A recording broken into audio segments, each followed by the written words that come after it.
अल्हम्दुलिल्लाहि रब्बिल आलमीन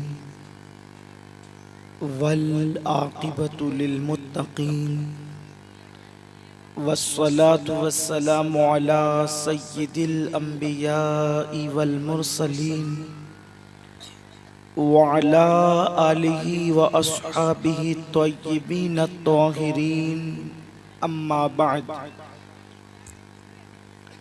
फ़अऊज़ु बिल्लाहि मिनश शैतानिर रजीम बिस्मिल्लाहिर रहमानिर रहीम वल हाफ़िज़ूना लिहुदूदिल्लाह व बश्शिरिल मुमिनीन सदक़ल्लाहुल अज़ीम। गौसे आज़म बमने बेसरो सामा मददे क़िबले दी मददे काबे ईमा मददे बगिरदाबे बला उफ्ताद कश्ती ज़ईफ़ानो शकिस्ता रात पुश्ती बाँक के ख्वाजे उस्मान हारून मदद कुन या मुईनुद्दीन चिश्ती मदद कुन या मुईनुद्दीन चिश्ती मदद कुन या मुईनुद्दीन चिश्ती। मिंबर पर जलवगर हज़रात सादात किराम उलमाए ज़वील एहतराम पर्दानशीन इज़्ज़त माब माओ और बहनों, अस्सलामु अलैकुम व रहमतुल्लाहि व बरकातुहू। आइए हम और आप मिलकर इंतहाई अक़ीदत व मोहब्बत के साथ अपने और सारी कायनात के मरकज़ अक़ीदत अनीस से बेकसां चारा साज़े दर्द मंदा हम गरीबों के गम गुसार मुस्तफ़ा जान रहमत हुज़ूर अहमद मुज्तबा मोहम्मद मुस्तफ़ा अरवाह नाफिदा सल्लल्लाहु तआला अलैहि वसल्लम की बारगाह बेकसपना में जिस तरीक़े से मैं पढ़ाऊँ, मर्द हज़रात बुलंद आवाज़ से और ख़वातीन अपनी आवाज़ में मेरे साथ मिलकर पढ़ें। अस्सलातु वस्सलामु अलैका या रसूल अल्लाह,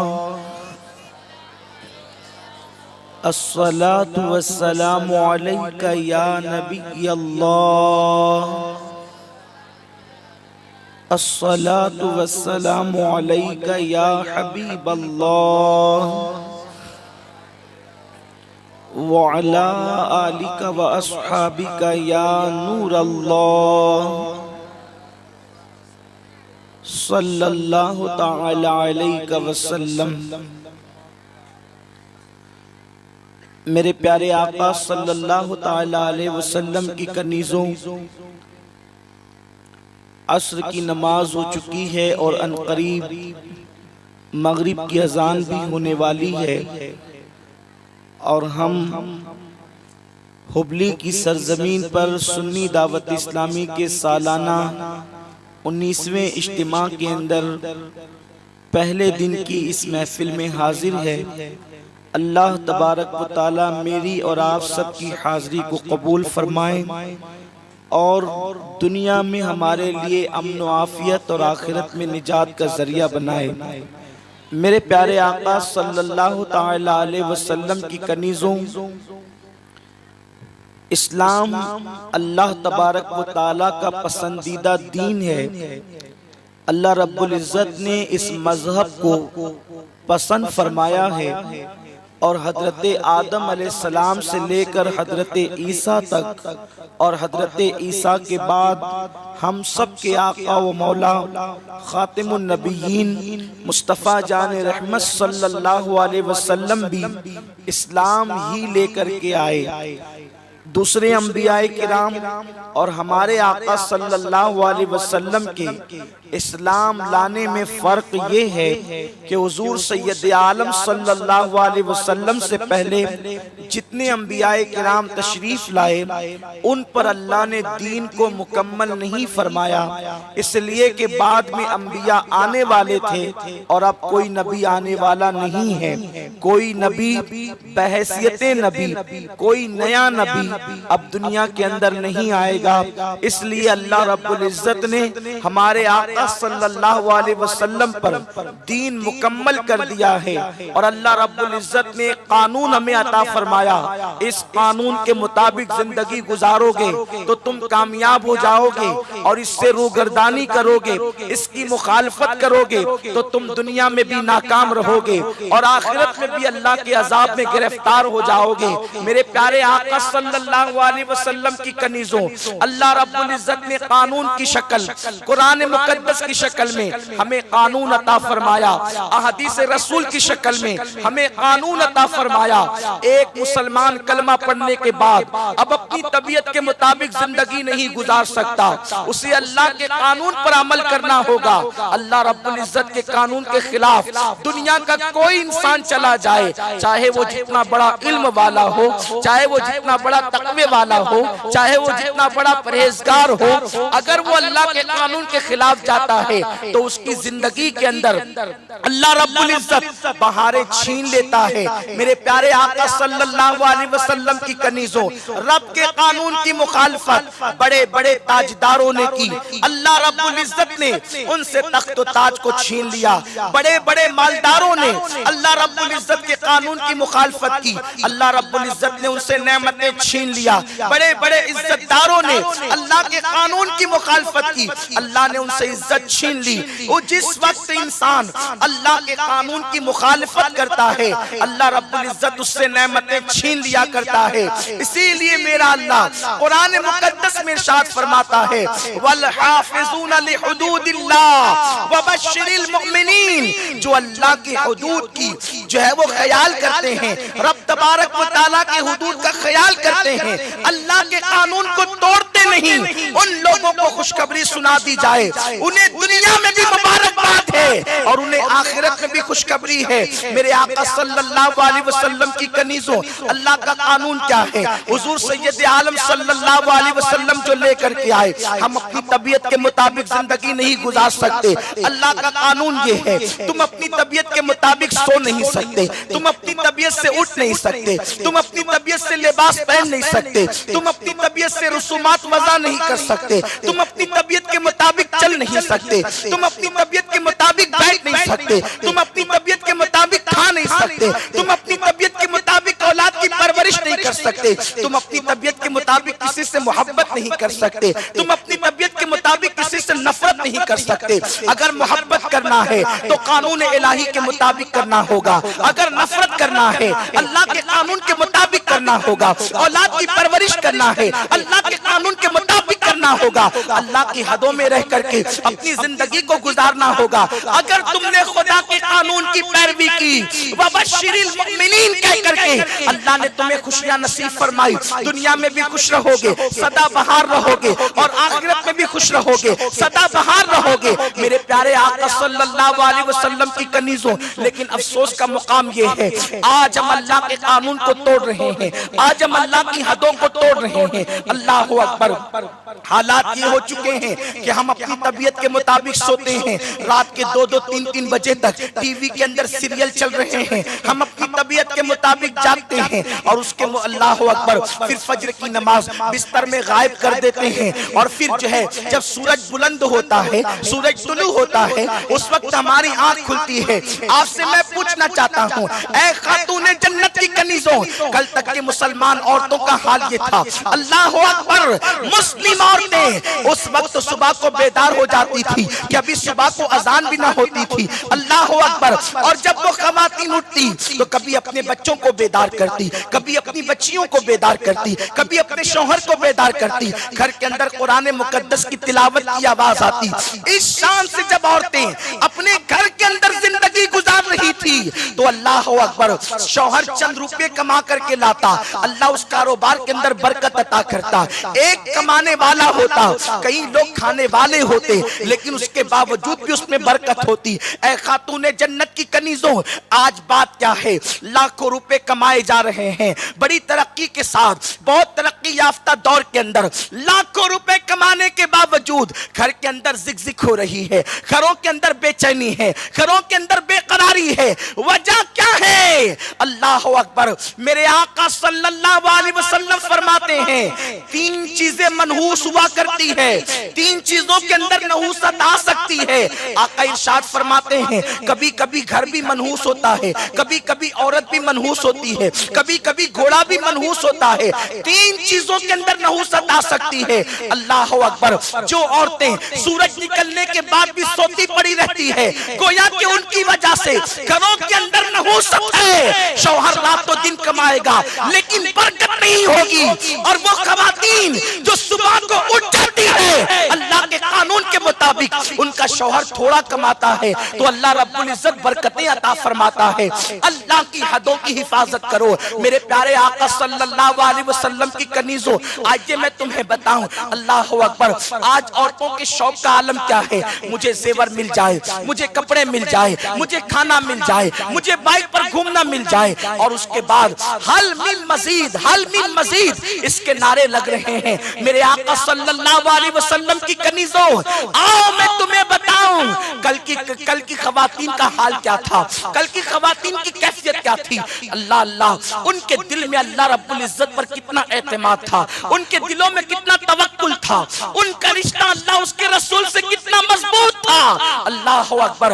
एक बुजुर्ग रहमतुल्लाहि ताला अलैह बादशाह के घराने से ताल्लुक रखते थे। अल्लाह अकबर। शहीनशाह के घराने से, बादशाह के घराने से, बहुत बड़ा खानदान था। लेकिन जब अल्लाह से दिल लग गया, रब तबारक व तआला से मोहब्बत हो गई, तो उन्होंने शाही खानदान से किनारा कशी कर ली। लेकिन चूंकि शाही खानदान के फर्द थे, शाहों से अलग रहते थे, लेकिन बात तो ये थी कि खानदान तो कट नहीं सकता था, अलग रहने से किसी का खानदान तो कटता नहीं। अल्लाह अकबर। वो बुजुर्ग अपने अंदाज से जिंदगी गुजार रहे थे, मालो दौलत भी उनके पास मौजूद था, लेकिन उसके बावजूद अपनी बेटी की परवरिश उन्होंने सैयदा फातिमतुज़ ज़हरा रदियल्लाहु ताला अन्हा के किरदार के साये में किया। उसके बाद बादशाह वक्त ने कहा, ए बुजुर्ग, आपकी बेटी बड़ी हसीन और जमील है, आप हमारे खानदान से मुताल्लिक हैं, इसलिए आप अपनी बेटी का रिश्ता मेरे साथ कर दें। आपने जैसे ही सुना कि बादशाह वक्त अपने लिए मेरी बेटी का रिश्ता मांग रहा है, मैं तुमसे पूछना चाहता हूँ, ऐ खातून जन्नत की कनीजों, अगर वक्त के एमएलए के घर से, एमपी के घर से या वजीर के घर से आपके घर रिश्ता आए तो हमें खुशी होती है, बड़े बड़े ताजिरों के यहाँ से रिश्ते आए तो हमें खुशी होती है, और यकीनन खुशी की बात भी है। अल्लाह अकबर। खातून जन्नत रदी अल्लाह ताला अन्हा की कनीजों, मेरे आका सल्लल्लाहु अलैहि वसल्लम की कनीजों, इंसान कहता है अल्हम्दुलिल्लाह मेरी बेटी को इतने बड़े बड़े घराने से रिश्ते आ रहे हैं, लेकिन अल्लाह अकबर, क्या सोच थी उस जमाने के मुसलमानों की। अल्लाह अल्लाह। बादशाह से कहा 3 दिन की मोहलत मुझे दे दे, 3 दिन की मोहलत मुझे चाहिए ताकि मैं इस पर गौर कर सकूं, और उसके बाद घर तशरीफ लाने के बाद आप कहते हैं बादशाह तो हराम और हलाल में तमीज किए बगैर माल जमा करता है, मैं अपनी बेटी को जहन्नम में झोंक नहीं सकता। और उसके बाद आप रिश्ता ढूंढने के लिए निकले। अल्लाह अकबर। ऐ खातून जन्नत की कनीजों, मुझे बताओ रिश्ते कहाँ ढूंढे जाते हैं। अल्लाह अल्लाह। हम बाजार में रिश्ता ढूंढते हैं, हम घरों पे जाके रिश्ता ढूंढते हैं, हम पार्कों में रिश्ता ढूंढते हैं, हम मॉल में जाके रिश्ता ढूंढते हैं, लेकिन अल्लाह वालों की फिक्र क्या थी, वो रिश्ता ढूंढने के लिए निकले बेटी का। कभी इस मस्जिद जा रहे हैं, कभी इस मस्जिद जा रहे हैं, मस्जिद के दरवाजे पे जा रहे हैं। क्यों जा रहे हैं? कि मुझे दामाद मिले तो गुनाहों के अड्डों पर जाने वाला नहीं, मुझे दामाद मिले तो अल्लाह के घर से चिमटा हुआ मिले, क्योंकि जो रब का वफादार होगा वो सब का वफादार होगा। जो रब का वफादार नहीं हो सकता वो मेरी बेटी का भी वफादार नहीं हो सकता। आखिरकार एक नौजवान को मस्जिद से लगा हुआ पाया, उसको देखा, उसके चेहरे पर नूरानियत थी। अल्लाह अकबर। उस नौजवान से कहते हैं, बेटे तुम कमारे हो या शादीशुदा हो? उसने कहा कि बाबा मैं तो कमारा हूँ और अभी तक मेरी शादी नहीं हुई। वजह यह है मेरे पास कोई मकान नहीं, किराए के मकान में रहता हूँ, मेरी कोई मुस्तकिल आमदनी नहीं, मजदूरी करके 2 रोटी इतना पैसा कमाता हूँ, एक रोटी सुबह को खाता हूँ, एक रोटी शाम को खाता हूँ। कहा बस बस आप बताएं कि आप शादी करना चाहते हैं। उसने कहा लेकिन मेरे पास तो कोई इंतजाम नहीं। कहा कि इंतजाम मैं करूंगा और तेरे साथ एक अच्छे घराने की लड़की के साथ शादी करवा दूंगा। लड़की तहज्जुद गुजार है, लड़की तिलावत कुरान करती है, लड़की इबादत की पाबंद है, लड़की जो है वो तकवा शियार है, लड़की की खूबी ये है ये है ये है, सारी खूबियां गिना डाली। और उसके बाद वो नौजवान हैरत से देखता रहा, लेकिन बाबा मैं शादी करूं कैसे? अपनी जेब से पैसे निकाले, फरमाया देखो इससे रोटी खरीदो, इससे हलवा खरीदो और इससे जो है वो खुशबू खरीदो और जल्दी से आ जाओ, मैं तुम्हारा निकाह कर देता हूँ। उसके बाद वो नौजवान आया, निकाह करा दिया गया। लड़की बड़ी खूबसूरत थी। इस 3 दिन के अंदर अंदर निकाह हो गया। और उसके बाद जब बादशाह का इल्ची आया तो आपने फरमाया किसने कहा बादशाह को कि मेरे घर में लड़की मौजूद है? अरे नादान, जो लड़कियां कुंवारी होती है, बगैर शौहर वाली होती है, उसके निकाह दूसरों के साथ किए जाते हैं। मेरी तो एक ही बेटी थी और उसका निकाह तो मैं कर चुका हूँ, अब मेरे घर कोई बेटी नहीं है। बादशाह को ये कहकर रुखसत कर दिया, बादशाह के एलची को ये कहकर रुखसत कर दिया। अब हुआ क्या है, लड़की की रुखसती का वक्त करीब आता है। एक बाप अपनी बेटी को उसके शौहर के घर पहुंचाता है। अल्लाह अकबर, वो बेटी कितनी पाकीज़ा ख्यालात की थी। वो बेटी जो है अल्लाह अकबर जब अपने शौहर के घर गई तो शौहर के घर जाने के बाद क्या देखा, सुराही के ऊपर एक रोटी रखी हुई है। उस लड़की ने शौहर से पूछा मेरे सरताज ये रोटी काहे के लिए रखी हुई है? शौहर ने कहा बेगम आज हमारी शादी हुई है, आज हमारा निकाह हुआ है, रात हम खुशियों में गुजारेंगे और जब सुबह होगी तो इस रोटी से आधी मैं खाऊंगा और आधी तुम खाओगी, इसलिए मैंने आज रोटी बचा करके रखी है। लड़की फौरन उठ करके खड़ी हो गई और कहने लगी इसी वक्त मुझे अपने बाप के घर पहुंचा दो, तुम्हारे साथ मेरा निबाह नहीं हो सकता। उस जवान ने कहा मैंने तो पहले ही सोचा था, एक शाही खानदान की बेटी जो नाजो नम में पली है वो मेरे साथ कैसे जिंदगी गुजार सकती है? मैं तो 2 रोटी कमाने वाला इंसान हूँ, यकीनन मेरे साथ यही होना था, लेकिन तुमने मेरी गुर्बत का मजाक उड़ाने के लिए क्यों निकाह किया? लड़की ने कहा मैं जो अपने बाप के घर पहुंचाने की बात करती हूँ, तुमने उससे मतलब क्या लिया? शौहर कहता है मतलब ये लिया कि मेरे घर में एक ही रोटी देखकर बड़े बाप की बेटी वापस जाने के लिए तैयार है। उस लड़की ने कहा नहीं, तुमने मतलब गलत समझा है, मैं वो लड़कियों में से नहीं जो बाप के माल पे नाश करूं, मैं उन लड़कियों में से हूं जो सैयदा फातिमा के किरदार पे अमल करती हूं। याद रखे, या तो घर में ये रोटी रहेगी या तो घर में मैं रहूंगी। अरे उस शौहर के साथ मैं कैसे निबाह कर लूं जिसको अल्लाह पर इतना भी भरोसा नहीं कि जिस अल्लाह ने रात को खिलाया वो अल्लाह सुबह भी खिलाएगा। अरे जो खुदा समुंदर की तह में जानवरों को रिस्क देता है वो तुम्हें और मुझे भूल जाएगा। तुम्हारा तवक्कुल कामिल नहीं है, इसलिए मैं घर छोड़ के जाना चाहती हूँ, या रोटी रहे या मैं रहूं। शौहर ने कहा ठीक है, अगर मुझसे बड़ा तुम्हारा तवक्कुल है तो रोटी नहीं रहेगी। वो रोटी लेकर निकले और गरीब मिला तो उसको दे दिया और उसके बाद आए और फिर घर के अंदर आते हैं। अल्लाह अकबर, उन मियाँ बीवी से जो बच्चा पैदा होता है वो वक्त का वली कामिल पैदा होता है। आप गौर फरमाएं, अगर कौम की बेटियां इतना नहीं कर सकती और हमें मालूम है दौर के हवाले से इतना तकवा तो आप इख्तियार नहीं कर सकती, कम से कम इतना तो कर सकती है कि अगर गरीब शौहर मिल जाए तो गरीब शौहर के साथ निबाह कर लो, उसे तंग मत करो, इसलिए कि अल्लाह अकबर ये तकदीर की बात है। तकदीर के साथ समझौता करना ये हम सबकी जिम्मेदारी है। तकदीर से लड़ करके न कोई कामयाब हुआ है न तुम कामयाब हो सकती हो। मौलाए कायनात के पास एक शख्स आकर कहता है कि ये तकदीर क्या है। उस वक्त मौला अली ने फरमाया एक पैर उठा ले, उसने एक पैर फौरन उठा लिया, फरमाया दूसरा भी उठा ले, उसने कहा नहीं उठा सकता, फरमाया इसी का नाम तकदीर है। न तू मुकम्मल तौर पर मुख्तार है न तू मुकम्मल तौर पे मजबूर है, तदबीर भी है तकदीर भी है। ऐ खातून जन्नत की कनीजो, रिश्ते जो मियाँ बीवी के होते हैं वो आज जन्नत से आते हैं, आसमानों से आते हैं। अल्लाह ने तुम्हारी तकदीर में जो शौहर लिख दिया अब उसी के साथ निबाह करो, इज्जत के साथ निभाह करो, गरीब है तो निभाह करो, अमीर है तो निभाह करो। अल्लाह के हबीब अलैहिस्सलातु व तस्लीम फरमाते हैं, जो औरतें गरीब शौहर को तंग करती है और उनसे बेजा मुतालबात करती है, ऐसी औरतों पर जन्नत की खुशबू भी हराम है। और जो औरतें गरीब शौहर के साथ निभाह करती है, ऐसी औरतों को अल्लाह जन्नत में मेरा पड़ोस अता फरमाएगा। सुभान अल्लाह। ए खातूने जन्नत की कनीज़ों, अपनी सोच तब्दील करो। बाइक पे घूमना कोई हुनर नहीं, जेवर ज्यादा होना कोई फजीलत नहीं। फजीलत तो ये है कि तुम्हारे पास तकवा मौजूद। तकवा नहीं है, अल्लाह से रिश्ता मजबूत नहीं है, इसीलिए ज़हन भटकता रहता है। बच्चा बीमार हो गया तो चलो किसी पंडित के पास, चलो किसी साधु के पास, चलो किसी देवी के पास।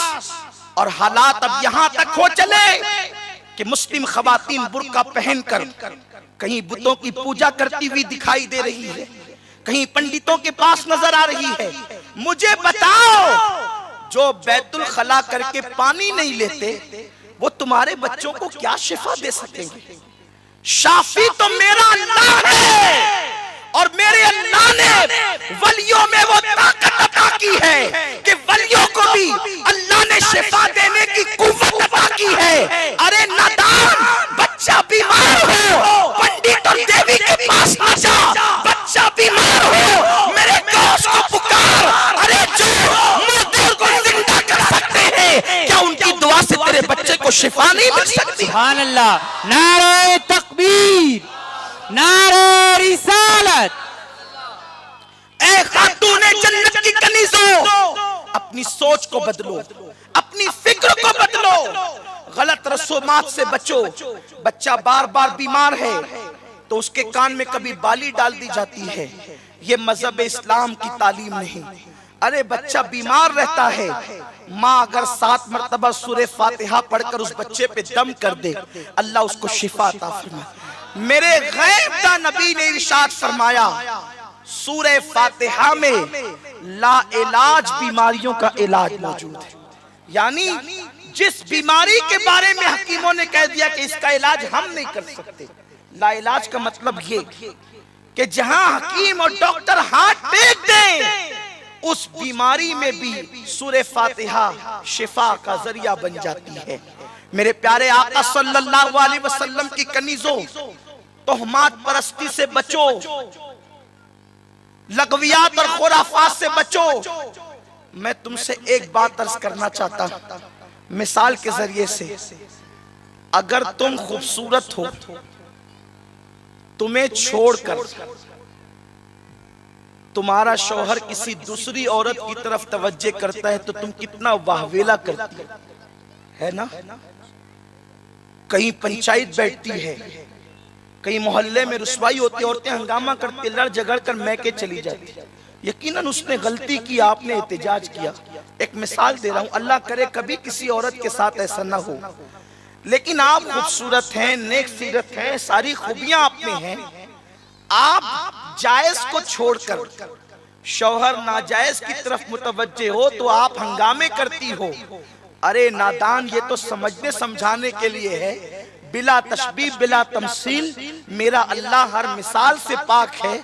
अगर तू खूबसूरत हो और जायज को छोड़कर नाजायज की तरफ तेरा शौहर तवज्जे करे तो तुझे बर्दाश्त नहीं होता। जो अल्लाह अहकमुल हाकिमीन है, जमीन और आसमान का पैदा करने वाला, चांद और सूरज का पैदा करने वाला, नबियों को अता करने वाला, सहाबा की झोली भरने वाला, वलियों को खैरात देने वाला, अच्छे बुरों को पालने वाला, कायनात का पालनहार हकीकी, मरीजों को शिफा देने वाला, सेहतमंदों को बीमारी देने वाला, अल्लाह अकबर, रात लाकर दिन को समेटने वाला, दिन लाकर रात को समेटने वाला, पहाड़ों को पैदा करने वाला, कलियों को मुस्कुराहट का शऊर देने वाला, भौरों को गुनगुनाहट का अंदाज देने वाला, आबशार को रवा करने वाला, बलखाती नदियों को पैदा करने वाला, समुंदर की तुगयानी को पैदा करने वाला, सीप में मोती पैदा करने वाला, मुर्ग को वक्त पर बांग का तसव्वुर देने वाला, अल्लाह अकबर, रात को सितारे जगमगाने वाला,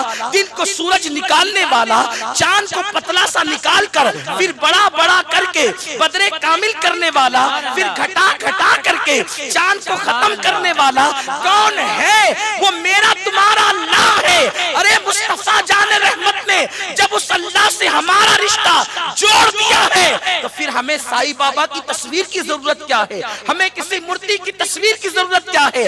हम मूर्ति के पुजारी नहीं है, हम खुदाए वाहदहू ला शरीक की इबादत करने वाले हैं। हमारा अल्लाह वो अल्लाह है जो मुर्दों में जिंदगी पैदा करता है, जो जिंदों को मौत अता करता है, जो माँ के पेट में बच्चे की शक्ल बनाता है। ऐ माँ, तुझे खुद को नहीं मालूम क्या? कभी तुझे एहसास हुआ कि किसी का हाथ तेरे पेट में शक्ल बना रहा है? पेट वाली को एहसास नहीं है कि कोई शक्ल बना रहा है, और मेरा अल्लाह शक्ल बनाता है, तुम्हें पता भी नहीं चलता। और फिर कभी बच्चा दादा की शक्ल पे होता है, कभी दादी की शक्ल पे होता है, कभी भाई की शक्ल पे होता है, कभी माँ की शक्ल पे होता है। कभी ऐसा हुआ कि किसी का हलाली बच्चा पड़ोसी की शक्ल पे चला गया? वो कौन है जो तुम्हारे बच्चों को तुम्हारी खानदान की शक्ल अता करता है? वो मेरा अल्लाह वाहदहू ला शरीक है। ऐसे खुदा को छोड़कर, ऐसे खुदा को छोड़कर हम सीरियलों के अंदर अगर किसी बुत की फजीलत बयान कर दी जाए तो माज़अल्लाह हम उनके पीछे पड़ जाएंगे। ला इलाहा इल्लल्लाह। और फिर सोचो, जब तुम जायज को छोड़कर तुम्हारा शौहर नाजायज की तरफ जाए तो तुम वाहवेला करती हो, खुदाए वादहू को छोड़कर तुम तस्वीरों की तरफ जाओगी तो अल्लाह तबारक व तआला इसको कैसे गवारा फरमाएगा? उसने तो कानून बनाया है, मेरे अल्लाह का कानून है, वो हर गुनाह माफ करेगा लेकिन शिर्क कभी माफ नहीं करेगा। साईं बाबा का मजहब क्या, मसलक क्या, इससे सर्फ नजर करते हुए एक बात कहना चाहता हूँ। जब हम अपने नबी की पूजा नहीं करते, नबी तो नबी है, इमामुल अंबिया हैं, हम हुजूर से इश्क करते हैं, हुजूर की इबादत नहीं करते। हम हुजूर अलैहिस्सलाम से मोहब्बत करते हैं, इबादत नहीं करते। और हम अल्लाह के रसूल की इबादत को भी शिर्क करार देते हैं। हमारे इमाम ने तो यहाँ तक कहा, पेशे नजर वो नौ बहार, सजदे को दिल है बेकरार, रोकिए सर को रोकिए, हाँ यही इम्तिहान है। अल्लाह अकबर। जब अल्लाह के रसूल की इबादत जायज नहीं है, जब वलियों की गौसुल आजम की हम इबादत नहीं करते, तो फिर हम साईं बाबा की तस्वीर के आगे हाथ क्यों जोड़ करके खड़े रहे? सिर्फ इसलिए कि सीरियल में दिखाया जा रहा है वो फुला जाकर के मन्नत मानी तो उसको फायदा हो गया। आपका मजहब सीरियल नहीं है, आपका मजहब कुरान में मौजूद है। वो अल्लाह जो बारिश बरसाए, वो अल्लाह जो बारान रहमत का नुज़ूल करे, उसे छोड़कर और सुनो, तुम अपनी दुनिया और आखिरत को तबाह कर रही हो। एक दिन तुम्हें मौत आने वाली है, शिर्क कभी माफ नहीं होगा। इसलिए अल्लाह की बारगाह में सच्चे दिल से तौबा करो। घरों में अगर मूर्तियों की तस्वीरें हैं, निकाल दो। अगर सीरियलों के अंदर भजन बजते हो, निकाल दो। इसलिए कि अल्लाह रब्बुल इज्जत के हबीब अलैहिस्सलातु व तस्लीम ने मना फरमाया है। अल्लाह अकबर। यहाँ तक के अगर कोई भजन को खुश रह करके सुनेगा तो वो भी काफिर हो जाएगा। ईमान की तरफ आओ। मुसीबतें तो आती जाती रहती है, और जब तुम शिर्क की तरफ जाओगी मेरी बहनों, तो तुम्हारे बच्चे ईमान की तरफ कैसे आएंगे? कल की माएं कैसी थी? बच्चों को तौहीद पिलाती थी, बच्चों को रिसालत का अकीदा पिलाती थी, बच्चों को मोहब्बत रसूल पिलाती थी। मेरे आका सल्लल्लाहु अलैहि वसल्लम की कनीजों, हत्ता कि माँ की कोशिशों की बुनियाद पर और तरबियत की बुनियाद पर बच्चे विलायत की मंजिल हासिल करते थे। कैसी वो माएं थी, आओ जरा उनमें से एक माँ का जिक्र करें। एक बुजुर्ग है जिनका नाम तैफूर है, उन्हें दुनिया बायजीद बुस्तामी के नाम से जानती है। हजरत बायजीद बुस्तामी, सैयदना जुनैद बगदादी कहते हैं, बायजीद का मकाम वलियों में ऐसा जैसे फरिश्तों में जिब्रील का मकाम। बायजीद बुस्तामी नन्हे से बच्चे थे कि उनके वालिद का इंतकाल हो गया। आप नन्ही सी उम्र है, बाप का इंतकाल हो गया। अब गौर फरमाएं, आज की मां कहती है मेरा बेटा डॉक्टर बने, मेरा बेटा टीचर बने, मेरा बेटा इंजीनियर बने, मेरा बेटा फुला बने, फुला बने, फुला बने। ऐ मां, मैं तुझे कभी नहीं कहूंगा कि तेरा बेटा डॉक्टर न बने। यकीनन अल्लाह करे तेरा बेटा डॉक्टर बने, तेरा बेटा टीचर बने, तेरा बेटा इंजीनियर बने, तेरा बेटा सब बने। लेकिन ऐ मां, मैं तुझसे पूछना चाहता हूं, वो डॉक्टर बनकर क्या करेगा? दुनिया में तेरे लिए इज्जत का जरिया तो होगा, लेकिन जब तू मरेगी तो तेरा नमाज जनाजा पढ़ने के काबिल भी नहीं होगा। इसलिए मां, तू डॉक्टर बनाने से पहले अपने बेटे को मुसलमान बना, अपने बेटे को मोमिन बना, आकाए करीम सल्लल्लाहु अलैहि वसल्लम का वफादार बना। देख ए मां, दुनिया तो चंद दिन की है, लेकिन आखिरत में वही कामयाब होगा जिसने दुनिया में अपनी औलाद की अच्छी तरबियत की होगी। माए, फिक्र करो कि बेटे के दिल पर नाम मुस्तफा लिख दो। ये दिल बच्चे के कोरे कागज की तरह होते हैं। कोरे कागज पे पहले जो लिख दिया जाता है वो लिख दिया जाता है। जब उसे भर दिया जाए तो फिर उस पर और कुछ लिखने की गुंजाइश नहीं होती। बर्तन जब खाली हो, उसमें चाहे पानी डालो, चाहे शहद डालो, चाहे दूध डालो, चाहे मिट्टी डालो, जब बर्तन भर जाएगा फिर उसके ऊपर से आप कुछ नहीं डाल सकते। ये दिल बच्चों के खाली बर्तन की तरह है।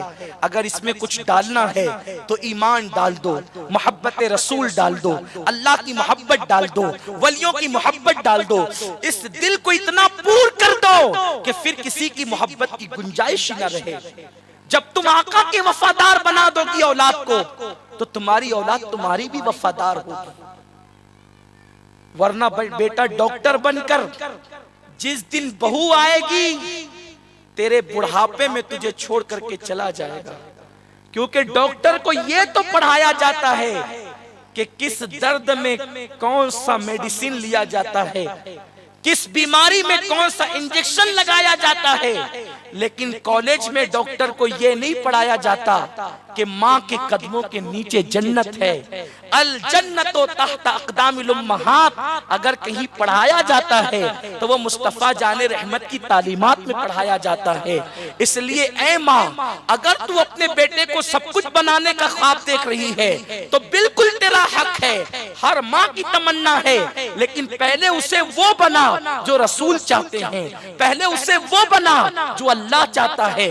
हजरत बायजीद बुस्तामी बचपन में यतीम हो गए, बाप का साया सर से उठ गया। जब बचपन में बाप का साया सर से उठता है तो वो दिन बड़े तल्ख और बड़े खतरनाक होते हैं। लेकिन अगर माए बाहिम्मत हो तो फिर औलाद की परवरिश होती है। हजरत बायजीद बुस्तामी की अम्मी की तमन्ना थी कि मेरा बेटा आलिम बने, और सिर्फ आलिम ही नहीं बल्कि वली बने। आपने अपने नन्हे से बेटे के लिए खूब प्लान बनाया, खूब प्लान बनाया, और आपको पता चला कि करीब ही हमारे शहर बुस्ताम के अंदर एक बहुत बड़े बुजुर्ग रहते हैं। वो आलिम भी बना सकते हैं और वली भी बना सकते हैं। तो आप अपने बच्चे का हाथ पकड़कर नन्हे से बायजीद को ले गई। कहा, बाबा मेरी तमन्ना है, शौहर का इंतकाल हो गया है, एक ही बेटा है, अब दो आंखें हो, एक फूट जाए तो दूसरे से देख सकते हैं, लेकिन जिसकी आंख ही एक हो वही फूट जाए तो क्या होगा। तो मैं अपने बच्चे को लाई हूं, इसको आलिम बनाइए, और आलिम बनाकर जब तक ये वली ना बने इसको छुट्टी नहीं देना। बुजुर्गों ने फरमाया, ये तो बहुत बड़े इम्तिहान की बात है, इसलिए कि विलायत कोई जलेबी भजिया तो है नहीं कि आप कहीं से खरीद कर उसे तकसीम करना शुरू कर दें। बड़े बड़े औलिया की औलाद वली न हुई, और कभी कभी चोर भी वली बन गया, ये उसके कर्म की बात है। मुझे बात याद आती है, हजरत बहलूल दाना, हारून रशीद बहुत चाहता था कि हजरत बहलूल उसके घर आए। हजरत बहलूल दाना जाते नहीं थे, इसलिए कि सूफिया और औलिया कभी अहले इक्तिदार के दरवाजे पे गए नहीं। क्यों नहीं गए? क्यों नहीं गए? इसलिए कि जिसका ताल्लुक बादशाह हकीकी से जुड़ जाता है, फिर कासा लेसों से उनका ताल्लुक क्या है? असल तसव्वुफ ये है कि दुनिया से तुम अपने आप को दूर कर लो, दुनिया तुम्हारे दिल में ना आए। आज हैरत है, हम दीन के नाम पर खुदा जाने क्या क्या करते हैं। तो हज़रत बहलुल ताना को बहुत बुलाया जाता था, आते नहीं थे। एक दिन हारून रशीद ने कहा एक काम करो, ये बहलुल हमारे घर के सामने से रोजाना गुजरते हैं, आते नहीं, कपड़े का थान बिछाओ और जैसे ही वो अपनी धुन में कपड़े पे पैर रखें, दोनों तरफ से कपड़े का थान उठा लेना, हमारे महल के अंदर आ जाएंगे। नहीं आते तो हम उठवा लेंगे उनको। बहलुल अपनी मस्ती में चलते हुए आए, कदम रखा कपड़े के थान पे, ऊपर की मंजिल पर सिपाही खड़े थे, जल्दी जल्दी से कपड़ा समेटा और बहलुल हल्के फुल्के जिस्म के आदमी ऊपर चले गए। हारून रशीद के सामने पेश कर दिया। हारून रशीद उनको देख करके गुम था कि बहुत कुछ पूछना चाहता था, अभी क्या पूछूं, बहुत कुछ पूछना था लेकिन कुछ पूछ नहीं सका। सोचा चलो कुछ नहीं तो एक तो सवाल पूछें जिससे दुनिया आखिरत सवर जाए। कहा बाबा ये बताएं अल्लाह तक पहुंचते कैसे हैं, उसके वली कैसे बनते हैं? आपने हंस करके कहा कोई वली बनता नहीं है, कोई उस तक पहुंचता नहीं है। हारून रशीद जैसे कपड़े के थान पे तूने मुझे उठवा लिया ना, जब वो चाहता है तो अपनी रहमत के थान पे ऐसे उठा करके अपनी कुर्बत अता कर देता है। वो यूं इस शान से मकाम विलायत देता है। बरसों की इबादत भी वली नहीं बनाती और कभी कभी एक नेकी भी विलायत की मंजिल पर पहुंचा देती है। तो अर्ज कर रहा था, हजरत सुल्तानुल आरिफीन की अम्मी जान कहती बाबा इसको वली भी बनाना, आलिम भी बनाना, तब भेजना, छुट्टी मत देना। माँ ने सुपुर्द कर दिया। क्या माँ थी वो, माँ क्या थी, बेटे को आलिम बनाने के लिए छुट्टी नहीं देना। आज की माएँ तो मदरसे का नाम सुनकर उनके बदन पे कांटे आते। मैं अपने बेटे को मौलवी बनाऊं, मैं अपने बेटे को हाफिज बनाऊं, मैं अपने बेटे को कारी बनाऊं, उसके चेहरे पे दाढ़ी होगी तो उसे बेटी कौन देगा? ऐ नादान माँ सुन, जिस अल्लाह ने तेरे बेटे को पैदा किया, अल्लाह ने उसकी दुल्हन को भी पैदा किया है। ऐसा नहीं कि दाढ़ी वालों को बेटियां नहीं मिलती, ये तुम्हारी गलत फिक्र है। अल्लाह की इज्जत की कसम, अगर कोई हुजूर की वफादारी में दाढ़ी रखता है तो उसको ऐसी दुल्हन मिलती है जो दाढ़ी मुंडों को इस शान की दुल्हन नहीं मिलती। बस वफादारी रसूल शर्त है। ये तुम्हारी फिक्र है जो सीरियल देख करके बदल गई है, वरना यहां तो हुजूर की वफादारी में जब खुदा मिलता है, अरे नादान, जब मेरे रसूल की वफादारी से खुदा मिलता है, ये दुल्हन क्या चीज है? डॉक्टर इकबाल कहते हैं कि मोहम्मद से वफा तूने तो हम तेरे हैं। शर्त है मोहम्मद रसूलुल्लाह से वफादारी कि मोहम्मद से वफा तूने तो हम तेरे हैं। ये जहां चीज है क्या लौहो कलम तेरे हैं। तो अपने बच्चों को दीनदार बनाओ ताकि वो तुम्हारे लिए निजात का जरिया बने। अरे डॉक्टर बनाओगी तो तुम्हारी कब्रों का निशान भी मौजूद नहीं रहेगा। अगर आलिम और वली बना दिया तो जैसे आज बायजीद की माँ का जिक्र मिंबर पे हो रहा है, कल कोई तुम्हारा जिक्र भी मिंबर पे करेगा। अगर तुम जिंदा रहना चाहती हो तो अपने बच्चों के अंदर दीन पैदा करो, दीनी फिक्र पैदा करो, दीनी मिजाज पैदा करो, उनकी अच्छी तरबियत करो, उनको फिल्मों से, गानों से, तमाशों से, बुरी सोहबत से दूर रखो। बायजीद बुस्तामी की अम्मी जान कहती है बाबा इसको छुट्टी न देना। अब बायजीद बच्चे नन्हे से बच्चे, माँ ने तो बड़ी हिम्मत से काम लिया, माँ ने बहुत हौसले से काम लिया। बायजीद बुस्तामी दिन को सबक याद करते हैं और रात को तकिए पे सर रख के चादर डालकर चुपके रोते हैं। ये जो मेरे मदरसे के बच्चे बैठे हैं इनको पता होगा, ये जब पहली मर्तबा इब्तिदाई अय्याम में मदरसे में आते हैं तो इन लोगों की हालत क्या होती है। छुप के रोना इनकी आदत। जाहिर में रोएंगे उस्ताद का डर है, घर भागेंगे तो माँ बाप का डर है। तो इब्तिदाई दिनों में बच्चे बहुत रोते हैं, यही हाल हजरत बायजीद बुस्तामी का भी था। सबक सुनाते हैं, रात को तकिए पे सर रख के इतना रोते हैं कि तकिया भीग जाता है। कई दिन गुजर गए, माँ मिलने नहीं आई। क्या वो माए थी उनके लिए अल्लाह रसूल सब कुछ, अल्लाह सब कुछ, अल्लाह के बाद अल्लाह का रसूल सब कुछ। उन्हें औलाद की परवाह नहीं, उन्हें दीन की परवाह थी, उन्हें दीन की फिक्र थी। बायजीद बुस्तामी कई दिन हो गए, माँ मिलने नहीं आई। तो एक दिन उस्ताद के पास आए, उस्ताद जी मेरी अम्मी की मुझे बहुत याद आ रही है, एक काम करें मुझे छुट्टी दें। उस्ताद ने ये नहीं बताया कि मैंने तुम्हारी माँ से वादा क्या किया, कि माँ ने कहा जब तक आलिम नहीं बनेगा, वली नहीं बनेगा, भेजना नहीं इसको।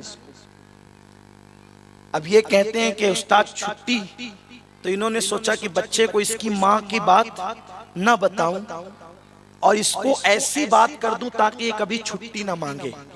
तो उस्ताद ने कहा बेटे तैफूर ठीक है, हम तुम्हें छुट्टी देंगे, लेकिन इतना सबक तुम पहले याद करके सुनाओ तो छुट्टी देंगे। एक हफ्ते का सबक एक दिन में दे दिया, क्योंकि उस्ताद जानते थे कि एक हफ्ते का सबक किसी भी बच्चे को एक दिन में याद नहीं हो सकता। जब ये याद एक दिन में नहीं करेगा तो छुट्टी कैसे होगी।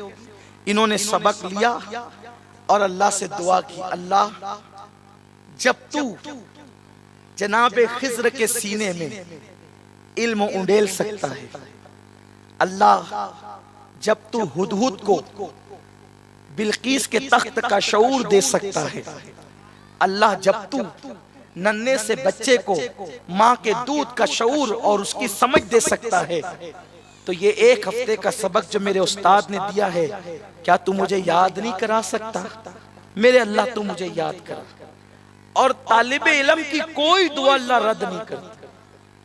तालिबे इल्म की, तालिबे इल्म जो इल्म दीन सीखने के लिए आते हैं, उनकी शान ये है, अगर वो किसी कब्रिस्तान चले जाएं तो 40 दिन के लिए अल्लाह कब्रिस्तान से अजाब उठा लेता है। ये जो नूरानी चेहरे वाले बच्चे हैं, ये कोई मामूली लोग नहीं है, ये वो लोग हैं जब चले तो फरिश्ते अपने परों को बिछाते हैं। ऐ माँ तू भी ऐसी माँ बन कि इल्म दीन अपने बेटे को सिखा, ताकि तेरे बेटा भी उस शान पाए, ताकि जिसके पैरों के नीचे फरिश्ते अपने पर बिछाएं। बायजीद बुस्तामी ने दुआ की, अल्लाह मुझे सबक याद करा दे। दुआ करनी थी, एक हफ्ते का सबक चंद घंटों में याद हो गया। उस्ताद के पास है, उस्ताद जी छुट्टी का, बेटे वो मैंने जो सबक दिया वो सुनाने के बाद छुट्टी मिलेगी। का फिर सुन लीजिए। सुभान अल्लाह, सुना दिया। अब उस्ताद के पास कोई बहाना नहीं था, कोई बहाना नहीं था।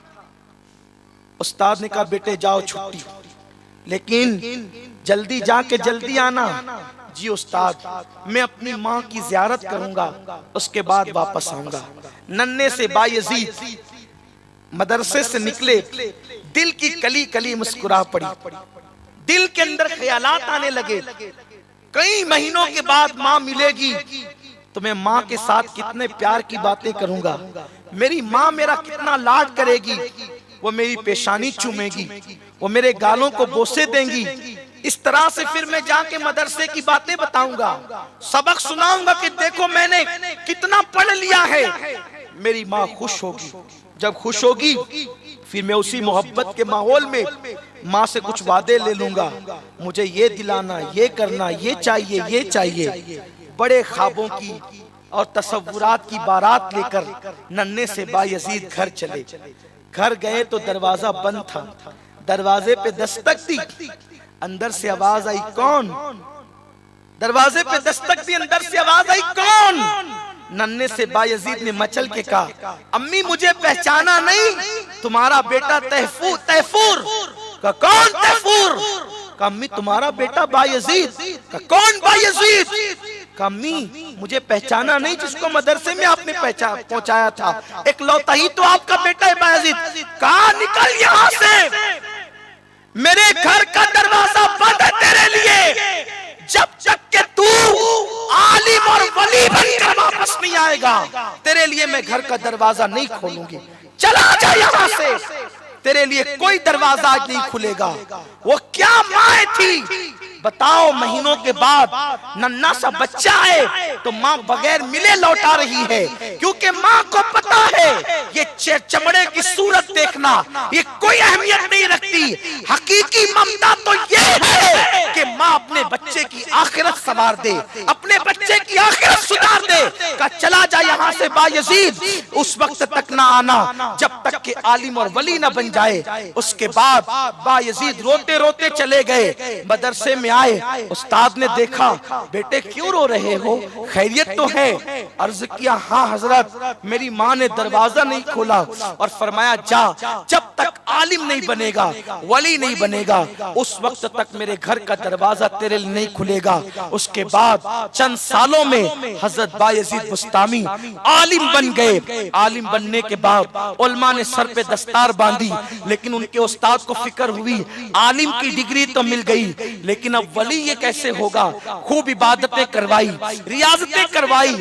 आखिर एक दिन वो आ गया कि हुजूर अलैहिस्सलाम उनके उस्ताद के ख्वाब में तशरीफ लाए और फरमाया, अब बायजीद को उसके घर भेज दिया जाए, मैं बशारत देने आया हूँ कि बायजीद अल्लाह का वली बन चुका है। ऐ खातून जन्नत की कनीजों, ये वो माएँ थी जो अपनी औलाद को विलायत की मंजिल पर पहुंचाने में इस तरह कोशिश करती थी। तुम कैसी माँ हो कि तुम अपनी औलाद को मुसलमान भी ना बना सकी। तुम्हारा बेटा खड़े होकर पेशाब करे, तुम्हारा बेटा जवान होकर औरतों पे नजरें डाले, तुम्हारा बेटा किसी की लड़की का हाथ पकड़ कर लेकर भागे, ये इसमें कोताही किसकी है? चार चार आंसुओं से रोने वाली माँ, जब तू जवान थी और तेरा बच्चा बच्चा था, उस वक्त अगर तूने उसकी सही तरबियत की होती, उस वक्त तू कनीज़े फातिमा बनकर उसके किरदार को संवारती होती, तो तेरा बेटा किसी की बेटी पर आंख न उठाता, तेरा बेटा किसी का हाथ पकड़ कर तुझे छोड़ कर न जाता,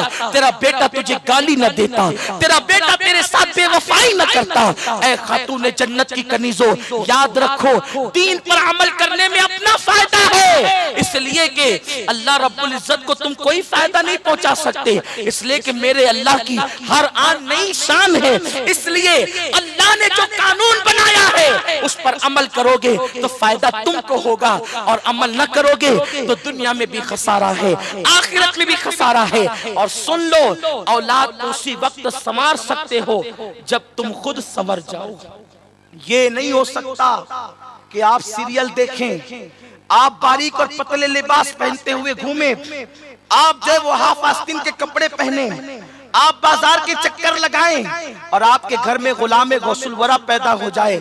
डॉक्टर इकबाल ने ये फिक्र दी है, ऐ माँ एक कलंदर की बात को सुन ले। डॉक्टर इकबाल ने कहा था, ऐ माँ एक कलंदर की बात को सुन ले, अगर तूने आवारगी इख्तियार की तो तेरा बेटा कभी भी नेक नहीं हो सकता, और अगर तू पर्दे में छुपकर फातिमा की तरह बैठ गई तो इंशाअल्लाह तेरा बेटा गुलाम शब्बीर यानी गुलाम हुसैन, तेरा बेटा गुलाम हुसैन होगा, और तेरी जिंदगी दुनिया में भी इज्जत वाली होगी और आखिरत में भी इज्जत वाली होगी। अल्लाह रब्बुल इज्जत तुझे कब्र के अंदर तेरे जिस्म को तरोताजा उस वक्त रखेगा जब लोगों के जिस्म को कीड़े खा जाएंगे। ऐ खातून जन्नत की कनीजों, आओ खुद भी अपने आप को और अपने अहलो अयाल को दीन से करीब करो ताकि तुम आखिरत में इज्जत हासिल कर सको।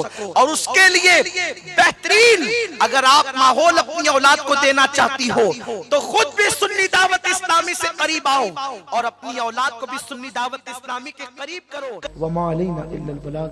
अस्सलामु अलैकुम व रहमतुल्लाहि व बरकातहू। हर शनिचर को बाद नमाज इशा सुन्नी दावत इस्लामी के आलमी मरकज इस्माइल हबीब मस्जिद में सुन्नी इज्तिमा होता है, तो आप हजरात पाबंदी के साथ इसमें शिरकत फरमाएं। सुन्नी दावत इस्लामी की वेबसाइट sunnidawatislamI.net पर विजिट करें और बहुत सारी दीनी मालूमात हासिल करें।